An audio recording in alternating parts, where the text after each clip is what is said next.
Assalamualaikum anak-anak. Hari ini kita akan belajar tema 7, subtema 2, pembelajaran 4. Yang akan kita pelajari hari ini adalah 1. Proses pembentukan NKRI, 2. Tentang tokoh proklamasi Ahmad Subarjo, 3. Unsur-unsur budaya, dan keempat, pola lantah.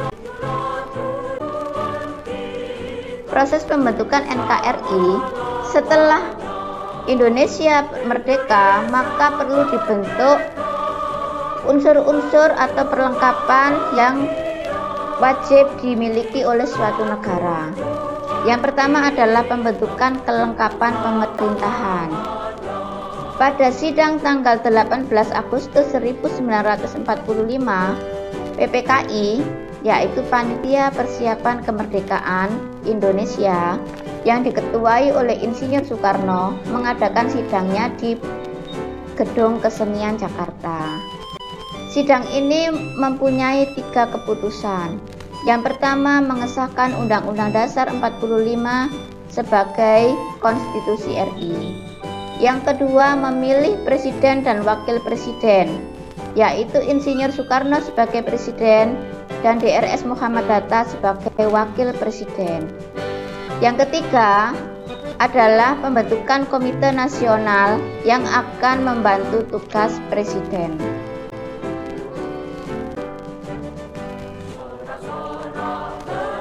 PPKI melanjutkan pekerjaannya, yaitu melengkapi berbagai hal yang diperlukan bagi berdirinya negara, yaitu dengan melaksanakan sidang pada tanggal 19 Agustus. Keputusan yang dihasilkan adalah menetapkan 12 kementerian yang akan membantu tugas presiden dan membagi wilayah Republik Indonesia menjadi 8 provinsi, yaitu Provinsi Sumatera, Jawa Barat, Jawa Tengah, Jawa Timur, Sunda Kecil, Maluku, Sulawesi, dan Kalimantan. Kalau sekarang provinsi di Indonesia sudah menjadi 34. Pada tanggal 22 Agustus 1945, yaitu dibentuk Komite Nasional dan Badan Keamanan Rakyat atau BKR. Tujuannya adalah untuk menyelenggarakan kemerdekaan Indonesia yang berdasarkan kedaulatan rakyat.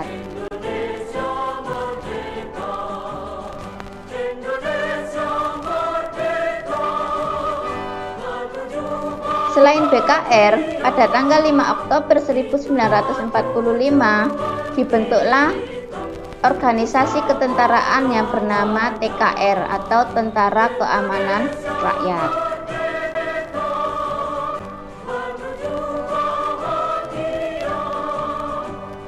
Selain itu, diadakan pembentukan lembaga pemerintahan di seluruh daerah Indonesia. Tadi sudah dibagi menjadi 8 provinsi ya. Setiap provinsi ini dikepalai oleh seorang gubernur yang dibantu oleh Komite Nasional di daerah. Komite Nasional daerah ini berfungsi sebagai Dewan Perwakilan Rakyat Daerah. Setiap provinsi akan dibagi-bagi menjadi wilayah yang lebih kecil.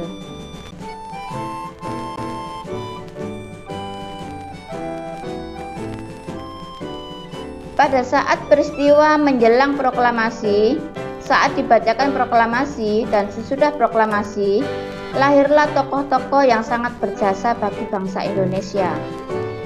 Di antaranya adalah Dwi Tunggal, yaitu Insinyur Soekarno dan DRS Muhammad Hatta. Selain itu, ada juga tokoh yang bernama Ahmad Subarjo, yang sangat berjasa dalam perumusan dan penyusunan naskah proklamasi. Ahmad Subarjo ini lahir di Karawang, Jawa Barat, tanggal 23 Maret 1897. Peran yang menonjol adalah ketika ikut menjadi panitia 9 yang merumuskan Piagam Jakarta. Ahmad Subarjo ini juga yang menengahi perdebatan antara golongan muda dan golongan tua ketika berbeda pendapat tentang proklamasi. Kalian masih ingat kan ceritanya dulu? Ini ya gambarnya Ahmad Subarjo.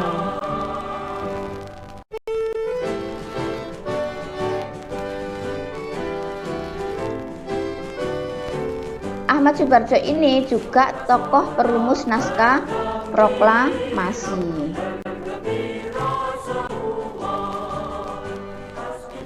Dengan banyaknya suku di Indonesia dan berbagai macam keragaman di Indonesia, maka beragam pula unsur-unsur budaya. Apa saja unsur-unsur budaya? Yang pertama adalah religi atau kepercayaan. Di Indonesia terdapat 6 agama resmi, yaitu Hindu, Buddha, Islam, Katolik, Kristen, dan Konghucu.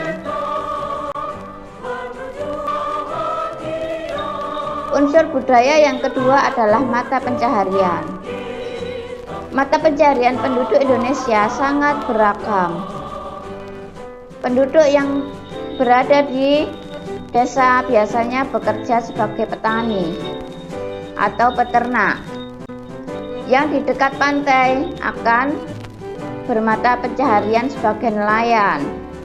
Ada juga penduduk yang bermata pencaharian sebagai pedagang.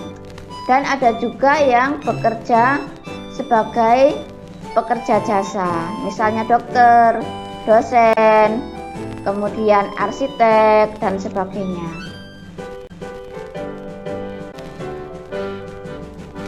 Unsur budaya yang ketiga adalah teknologi dan peralatan. Semakin maju suatu negara, maka teknologi dan peralatannya pun semakin canggih. Semakin banyak mesin-mesin yang digunakan. Unsur budaya yang keempat adalah kesenian. Kesenian di Indonesia sangat beragam. Setiap suku memiliki kesenian khas. Kesenian ini dapat dibedakan menjadi dua. Kesenian yang dapat dilihat oleh mata, seperti seni patung, seni ukir, seni lukis, seni rias, seni tari, seni wayang, dan seni olahraga. Yang kedua adalah kesenian yang hanya dapat dinikmati oleh telinga, seperti seni musik dan seni sastra. Setiap suku di Indonesia memiliki lagu daerah dan alat musik sendiri.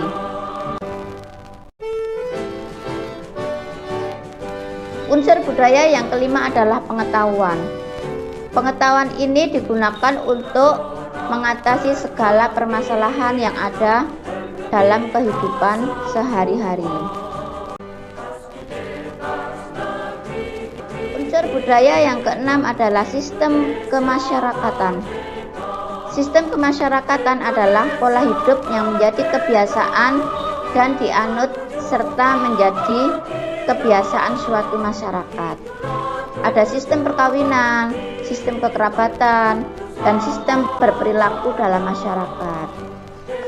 Sistem kekerabatan misalnya sistem marga pada suku Batak atau sistem terah pada suku Jawa.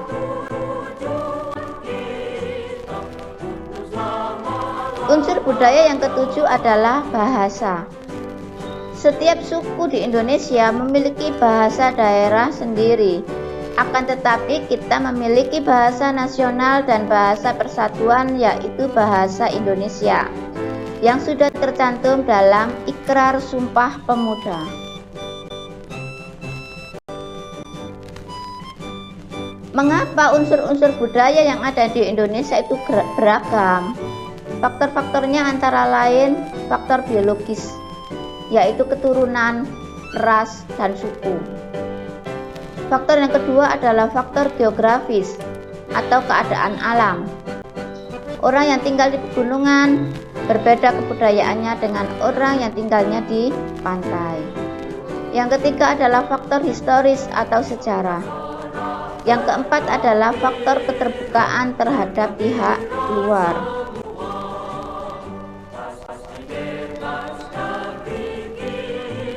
Salah satu unsur budaya adalah kesenian.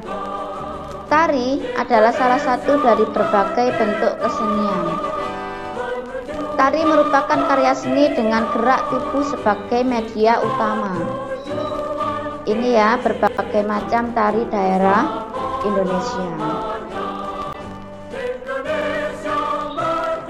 Kalian pasti masih ingat dengan pola lantai. Bentuk karya tari ada 3, yaitu karya tari tunggal, karya tari berpasangan, dan bentuk kelompok. Ini yang tunggal ya, ini tari berpasangan, dan ini tari berkelompok. Setiap karya tari pasti mempertimbangkan pola lantai. Pola lantai adalah garis di lantai yang dilalui oleh penari saat melakukan gerakan tari.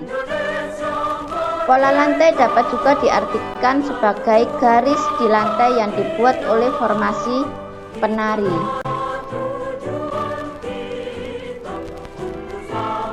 Perhatikan pola lantai pada kelompok tari berikut. Kedua gerakan ini menggambarkan semangat kepahlawanan, yaitu semangat para pahlawan dalam membentuk NKRI.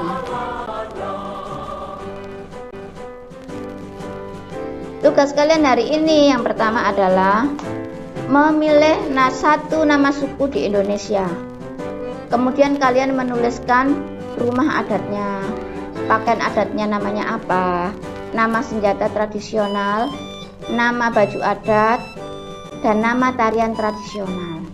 Misalnya suku Jawa, rumah adatnya apa, dan seterusnya ya. Tugas yang kedua, mencari gambar sebuah tari daerah. Setelah itu dianalisis. Nama tariannya apa? Asal daerahnya dari mana? Bentuk karya tarinya bagaimana? Pola lantai yang digunakan apa? Ini adalah tari Serampang 12. Dari mana asalnya? Dari Sumatera Utara. Bentuk karya tarinya berpasangan karena dilakukan berpasang-pasangan ya. Kemudian pola lantai yang digunakan adalah horizontal. Untuk tugas kedua ini tidak harus dikumpulkan hari ini. Paling lambat dikumpulkan hari Jumat karena kalian harus mencari dulu gambarnya. Boleh fotokopi atau mencari di internet kemudian di print. Terserah kalian ya, maksimal hari Jumat untuk tugas yang kedua. Tugas yang pertama tadi harus dikumpulkan hari ini. Selamat belajar anak-anak. Tetap semangat. Wassalamualaikum warahmatullahi wabarakatuh.